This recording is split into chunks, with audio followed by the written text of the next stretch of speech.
नमस्कार दगड़ियों, उत्तराखंड की नौनी के साथ आज हैं उत्तराखंड बार काउंसिल के वरिष्ठ मेंबर और एडवोकेट चंद्रशेखर तिवारी जी। तिवारी जी, उत्तराखंड की नौनी प्लेटफॉर्म पे आपका बहुत बहुत स्वागत है। धन्यवाद नलिनी जी, बहुत बहुत धन्यवाद। मैं बहुत बहुत बधाई देता हूं आपको इस प्लेटफॉर्म को शुरू करने के लिए। आप जैसी महिलाओं ने इस तरीके से पहाड़ में इस तरीके का एक प्लेटफॉर्म शुरू किया है जो हमारे उत्तराखंड के लिए गौरव का विषय है, और मैं पुनः आपको बधाई देता हूँ। जी धन्यवाद। तिवारी जी, आजकल के टाइम में डाइवोर्स या घरेलू मामले बहुत ज्यादा बढ़ते जा रहे हैं, तो डीवी एक्ट या क्या कुछ कहती हैं चीजें, अक्सर हमने देखा है ऐसे मामले आप देखते हैं, और किस तरह से महिलाएं जो है इसका लाभ ले सकती हैं? देखिए नलिनी जी, जिस तरीके से सोशल मीडिया का ट्रेंड बढ़ा है उस तरीके से सोशल मीडिया में हमारे यहाँ इस तरीके जो डाइवोर्स के मामले हैं, घरेलू हिंसा के मामले हैं, इस तरीके से ऐसे बढ़ते चले जा रहे हैं कि हमारा जो सोशल प्लेटफॉर्म है या हमारा जो एक समाज है वो इसमें एक जो है क्रूतियाँ बढ़ चुकी हैं। आजकल एडजस्टमेंट की पावर्स खत्म हो चुकी हैं, चाहे वो लड़के हों चाहे वो लड़कियां हों, क्योंकि इसका इम्पैक्ट हमारे जो सोशल मीडिया में जिस तरीके से साइटें चलती हैं या चैनल चलते हैं, यूट्यूब चलते हैं, गलत तरीके से प्रैंक वीडियो चलते हैं, इस तरीके से जो बढ़ता जा रहा है उसका इम्पैक्ट हमारी सोशल लाइफ में भी पड़ रहा है, और उसकी वजह से हमारी घरेलू हिंसा की पीड़ित महिलाएं भी इसमें ज़्यादा भागीदारी हो पा रही हैं, और इसका इम्पैक्ट हमारी महिलाओं पे, हमारी बहू बेटियों पे, हमारी बेटियों पे पड़ रहा है। इसका सोशल जो इम्पैक्ट है हमारे पूरे समाज में पड़ रहा है। और देखिए, यहाँ पर देहरादून में हम जब प्रैक्टिस करने आए थे तब उस टाइम एक फैमिली कोर्ट हुआ करती थी, और पूरे साल भर में 2 या 3 डाइवोर्स के मामले डलते थे। घरेलू हिंसा का मामला तो हमने कभी सुना ही नहीं था। तो आज देखिए, देहरादून के अंदर देखें या उत्तराखंड की और कोर्टों में भी और डिस्ट्रिक्ट में भी देखें तो देहरादून कोर्ट में ही 3 फैमिली कोर्ट्स हैं, जहाँ पर रोज कम से कम नहीं तो ऐसे हजारों और सैकड़ों मुकदमे दायर हो रहे हैं। जो महिलाएं पीड़ित हैं वो मुकदमे लेके आ रही हैं, कुछ पुरुष भी आ रहे हैं जिनके अंदर एक स्वभाव की कमी हो गई है और जिनके अंदर एक सहने की शक्ति खत्म हो गई है। और पारिवारिक समस्या से लेकर जो जुडिशियल कोर्ट है उसमें भी घरेलू हिंसा से संबंधित मामले बढ़ते जा रहे हैं। डे बाय डे घरेलू हिंसा के मामले दर्ज हो रहे हैं। कई शिकायतें में फैमिली कोर्ट में चल रही हैं, महिला हेल्पलाइन में चल रही हैं, डिस्ट्रिक्ट जो लीगल सर्विस अथॉरिटी है वहाँ पे भी कई तरीके की समस्याएं आ रही हैं। इन तरीके से रोज हजारों मामले हमारे यहाँ दर्ज हो रहे हैं, और उसका सारा impact social media, social platform और हमारी बिगड़ती भी जो सामाजिक एक संगठन है, सामाजिक संरचना है, वो क्रूति है, क्योंकि एडजस्टमेंट नहीं हो पा रहा है। एडजस्टमेंट की कमी के कारण, चाहे वो हमारी बहू बेटी हो या हमारी पत्नी हो या हमारी घर की महिला हो या हमारे बेटे हो या हमारे भाई हो, उनके बीच में एक सामंजस्य की कमी हो पा रही है, उसकी वजह से ये मामले बढ़ रहे हैं। और घरेलू हिंसा में ज्यादातर हमारी बहू बेटियां, हमारी जो पत्नियां हैं या हमारे जो और परिवार हैं उनकी बहू बेटियां हैं या उनकी महिलाएं हैं, वो ज्यादा पीड़ित हो रही हैं। उसका इम्पैक्ट कुरीति है, नशा भी है, शराब भी है, और समाज में सोशल मीडिया का जो इम्पैक्ट है उसका भी कुरीति, उसकी वजह से कुरीतियां बढ़ रही हैं। जी, तो पीड़ित महिलाएं किस तरह से मतलब उन्हें सर्विसेज मिल सकती हैं? देखिए, पीड़ित महिलाओं को जो इस तरीके से घरेलू हिंसा से पीड़ित महिलाएं हैं उनके लिए सरकार ने, उत्तराखंड हाई कोर्ट ने या सुप्रीम कोर्ट ने बहुत अच्छी व्यवस्थाएं कर दी हैं। हर डिस्ट्रिक्ट में डीएलएसए बना दिए हैं, जिला विधिक प्राधिकरण बना दिए हैं, कई हेल्पलाइंस बना दी हैं, कोर्टें बना दी हैं, और कोर्टों में भी महिला जो घरेलू हिंसा अधिनियम आया है तो उसमें भी महिलाओं को त्वरित न्याय मिलता है। उससे संबंधित जो खर्चे से संबंधित है, उससे पीड़िता को उसके इम्पैक्ट से बचाने के लिए जो त्वरित न्याय मिलता है वो हमारे न्यायालयों के माध्यम से मिलता है, डीएलएसए के माध्यम, डिस्ट्रिक्ट लीगल सर्विस अथॉरिटी के माध्यम से मिलता है, लोक अदालतों के माध्यम से मिलता है, और जो राष्ट्रीय लोक अदालतें लगाई जाती है उनके माध्यम से भी हमारे यहाँ, और हमारे समाज में, हमारे जो कानून के दायरे में जो एनजीओज हैं, जो सर्टिफाइड एनजीओज हैं, उनके द्वारा भी महिला हेल्पलाइन की कार्यवाही की जाती है। पुलिस महिला हेल्पलाइन से भी कार्रवाई की जाती है। पीड़ित महिलाओं को त्वरित न्याय मिलने में इसमें ये जो प्लेटफॉर्म्स आए हैं, आप जैसे संगठन आए, आप जैसे लोग भी आए हैं जो इस तरीके से महिलाओं की बातें उठाते हैं, उनको, जो पीड़ित महिलाएं, उनको बहुत त्वरित न्याय मिलता है। खर्चे से संबंधित न्याय मिलता है, घरेलू हिंसा से संबंधित न्याय मिलता है, या डाइवोर्स से संबंधित जो न्याय है वो भी त्वरित गति से मिलना प्रारंभ हुआ है, क्योंकि कई कोर्टों का गठन कर दिया गया है और कई प्लेटफॉर्मों का गठन कर दिया, कई हेल्पलाइनों का गठन कर दिया है। इसलिए पीड़ित महिला तुरंत न्याय पे भरोसा करते हुए तुरंत कोर्ट आती हैं, और कोर्ट आने में अपनी प्रार्थना पत्र देती हैं, लिखित प्रार्थना पत्र देती हैं, या एनजीओ के माध्यम से, या महिला हेल्पलाइनों के माध्यम से, या महिला ग्रुपों के माध्यम से, या जो काउंसलिंग सेल्स हैं उनके माध्यम से भी वो डीएलएसए के पास आ सकती हैं, लोक अदालतों में जा सकती हैं, न्यायालयों में जा सकती हैं, और फैमिली कोर्ट में भी जा सकती हैं, और त्वरित न्याय पा सकती हैं, और घरेलू हिंसा से उनका बचाव हो सकता है। जी, जो महिला हेल्पलाइन है, महिला आयोग है, जिस चीज के इनका गठन किया गया है, ये सही तरीके से भूमिका निभा रहे हैं? देखिए, मैं आज की परिस्थिति में कहूं कि इनकी भूमिका बिल्कुल सही चल रही है। महिलाओं को न्याय भी मिल रहा है। हाँ, जिस तरीके से लिटिगेशन बढ़ रहे हैं, थोड़ा सा टाइम की कमी या टाइम ज़्यादा लगना, वो एक इसकी एक त्रुटि हो सकती है, क्योंकि महिलाओं कोर्टों में, पारिवारिक न्यायालयों में या हेल्पलाइनों में कोरोना काल की वजह से जो 2 साल का कोरोना काल झेलना पड़ा है, उसकी वजह से पेंडेंसी ज्यादा बढ़ गई है। उसमें थोड़ा सा टाइम लगता है। उसमें थोड़ा सा टाइम लगने की वजह से जो एक भूमिका है, वो भूमिका उनकी सर्वोत्तम है।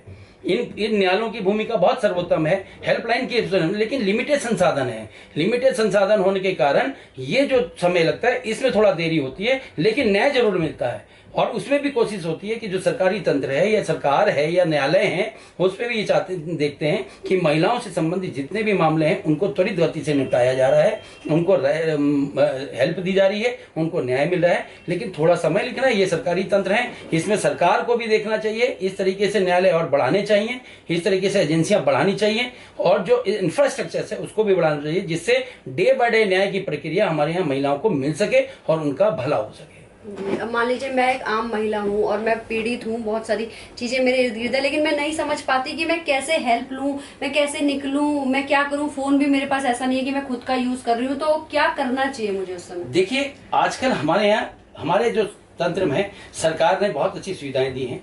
112 नंबर महिला हेल्पलाइन के लिए दिया है, पुलिस हेल्पलाइन के लिए दिया है। 112 नंबर में अपनी समस्याएं को बता सकती हैं।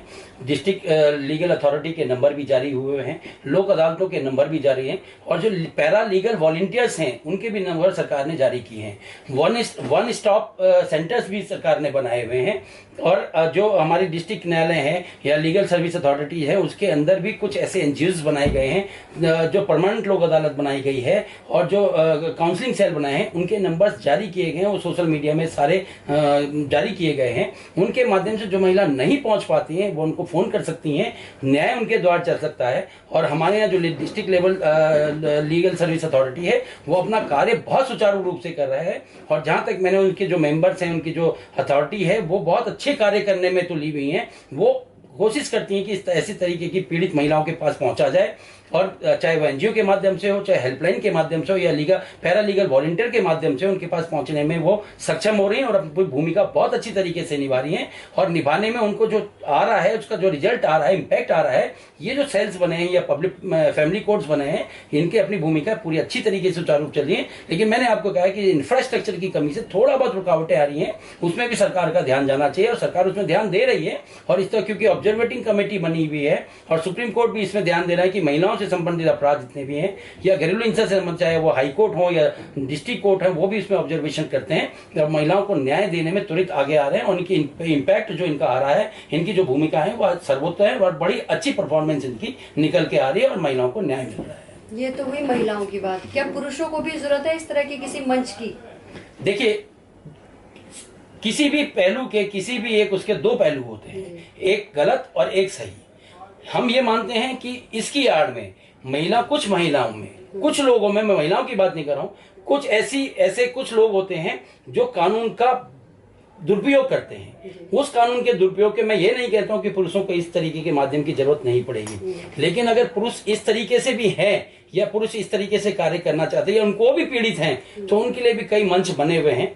वो भी अपनी शिकायत लेके उन हेल्पलाइन में जा सकते हैं, उनके लिए भी द्वार खुले हैं, पुलिस के पास भी जा सकते हैं, न्यायालयों में भी जा सकते हैं। हाँ, मैं मानता हूं कि आजकल के समाज में कुछ इस तरीके से ब्लैकमेलिंग और इस तरीके से कार्य बढ़ गए हैं कि इस जो घरेलू हिंसा अधिनियम है, इनका दुरुपयोग हो रहा है, डॉरी प्रोविजन एक्ट का भी दुरुपयोग हो रहा है, और महिलाओं से संबंधित जो कानून है उसके भी कुछ लोग दुरुपयोग करने में तुले। उसमें कुछ ऐसे लोग हैं जो इन्वॉल्व रहते हैं, जो इस तरीके से नेक्सस बना के चलते हैं कि किसी तरीके से परिवार को परेशान किया जाए।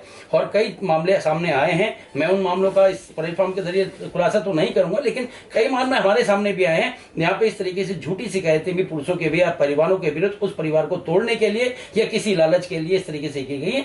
पुरुषों को भी जरूरत है कि इस तरीके से उनकी भी सुनवाई हो और उनको भी न्याय। इस तरीके से लोगों से और इस तरीके की झूठी और फेबुलस जितनी भी कंप्लेंट्स होती हैं या शिकायतें होती हैं, उनसे भी उनको उनको निजात मिले। इस तरीके से भी सरकार को ध्यान देना चाहिए, एनजीओस को ध्यान देना चाहिए, न्यायालयों को भी ध्यान देना चाहिए। लेकिन इसमें जा रहा है, धीरे धीरे इसमें रिफॉर्म्स आ रहे हैं, ये थोड़ा थोड़ा करके धीरे धीरे रिफॉर्म्स आ गए हैं और भी आ रहे हैं, क्योंकि हाई कोर्ट और उच्च न्यायालय ने भी जो 498 या दहेज प्रोविजन है उसमें डायरेक्ट गिरफ्तारी को भी बैन कर दिया है। उसमें डायरेक्ट गिरफ्तारी नहीं हो सकती है, उसमें भी इन्वेस्टिगेशन होता है, उसमें पुलिस के हाथ बांधे 7 साल की सजा से जितने भी और भी हैं उनको भी उनमें डायरेक्ट गिरफ्तारी नहीं की जा सकती है। जो ज्यादातर जो दहेज संबंधी मामले हैं उसमें सुप्रीम कोर्ट ने अपने ऑब्जर्वेशन दिए हैं, अपना जो रूलिंग्स दिए हैं या हाईकोर्ट ने भी दिए हैं, उसमें समय समय पर सुप्रीम कोर्ट में गाइडलाइन जारी करता रहता है बेल के संबंध में। उसमें भी कई चीजें हैं जो डायरेक्ट गिरफ्तारी, जो अननेसेसरी गिरफ्तारियां हैं वो अब नहीं हो रही हैं, उनमें भी जो है रोक लगाई गई है और उस तरीके से रिफॉर्म्स आ रहे हैं जो पुरुषों के भी काम आ रहे हैं और परिवारों के भी काम आ रहे हैं। चूंकि चुनाव नजदीक है और उत्तराखंड बार काउंसिल के आप वरिष्ठ सदस्य हैं, मेंबर हैं, तो क्या कुछ आप लोगों की, वकीलों की कुछ मांग है सरकार से? देखिए, मैं आपको एक चीज नहीं, बहुत अच्छा क्वेश्चन हमारी लीगल फर्टेनिटी के लिए आपने उठाया। मैं शुरू से ही वकीलों के उद्देश्य के लिए लड़ा हूं और पिछले 14 साल से मैं बार काउंसिल में वकीलों का रिप्रेजेंट कर रहा हूं। उस माध्यम से मैं कहता हूं कि सबसे अगर कोई चीज विक्षिप्त हुआ है या किसी उपेक्षित हुआ है समाज, तो हमारा वकील का समाज हुआ है। ये बात ठीक है कि वकील अपने आप में एक सक्षम है, एक प्रोफेशन है, लेकिन कई ऐसी चीजें भी हैं, कुछ वकील ऐसे हैं या कुछ हमारी फर्टिनिटी के लोग हैं जो हैंड टू माउथ हैं। और ऐसा भी नहीं है, काम का भी प्रेशर पड़ा है। कहीं ऐसी भी चीजें हैं कि कहीं काम बहुत ज्यादा है और कहीं काम नहीं है, किसी वकील पे काम बहुत ज्यादा है, किसी वकील पे काम नहीं है। तो ऐसी परिस्थिति हमारे भी परिवार से, हमारे वकीलों के भी परिवार से, उनके लिए भी बड़ी समस्याएं पैदा होती हैं। हमारे लिए कोई भी स्कीम सरकार की तरफ से नहीं होती है। कोई भी सरकार ने, चाहे वो उत्तराखंड की कोई भी सरकार 21 साल में आई है, किसी ने भी आज तक वकीलों के बारे में सोचने की हित नहीं करी है। और जो भी हमारे लेवल पे, चाहे वो बार एसोसिएशन के लेवल पे हुआ हो या बार काउंसिल के लेवल पे जो भी आर्थिक सहायता वगैरह दी गई है, वो केवल हमने अपने फंड से जनरेट करके दी गई है और हमारे पर एक समुचित नहीं है। एक छोटे से संसाधन है जिनको हम कंट्रीब्यूट करके अपने वकीलों की, अपने युवा अधिवक्ताओं की, गरीब परिवार के अधिवक्ताओं के, गरीब परिवारों की रक्षा करते हैं।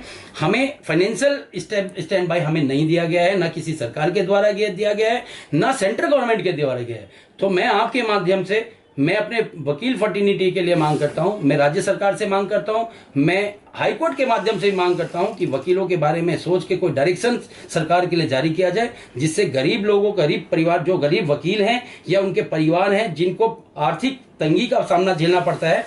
सबसे ज्यादा देखिए, कोरोना काल में सबसे ज्यादा अगर कोई फर्टिनिटी परेशान हुई है तो वकील फर्टिनिटी परेशान हुई, क्योंकि सबसे पहले काम वकील का बंद हुआ, न्यायालय बंद हुए, सब पे बंद हुए और सबसे बाद में न्यायालय खुले।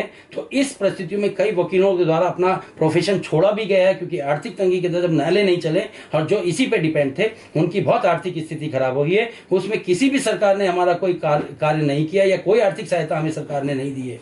बड़ी मुश्किल से जितना भी हुआ बार काउंसिल लेवल पे या बार एसोसिएशन के लेवल पे वकीलों की सहायता की गई है। तो हमारे लिए भी कोई सरकारें सोचे, न्यायालय सोचे, क्योंकि हम उस पार्ट का हिस्सा हैं। हम वो पार्ट हैं कि न्यायालय तभी चलेंगे जब वकील सक्षम होंगे, और वकील की सक्षमता उसकी आर्थिक स्थिति पे भी निर्भर करती है। और अगर वकीलों आर्थिक स्थिति से कम नहीं होंगे तो उनका काम करने का भी मन करेगा और वो बढ़ चढ़ के हिस्सा लेंगे। और इस तरीके से जो समाज में कुरीतियां हैं उसको खत्म करने में हम एक बहुत बड़ा पार्ट निभा सकते हैं। उसके लिए हमें सरकार के लिए भी हमारे लिए सोचना चाहिए, गरीब वकीलों के लिए सोचना चाहिए, उनके परिवारों के लिए सोचना है। आर्थिक सुरक्षा देना उनका कर्तव्य है और आर्थिक सहायता भी हमें दी जानी चाहिए और उचित व्यवस्था हमारे लिए की जानी चाहिए।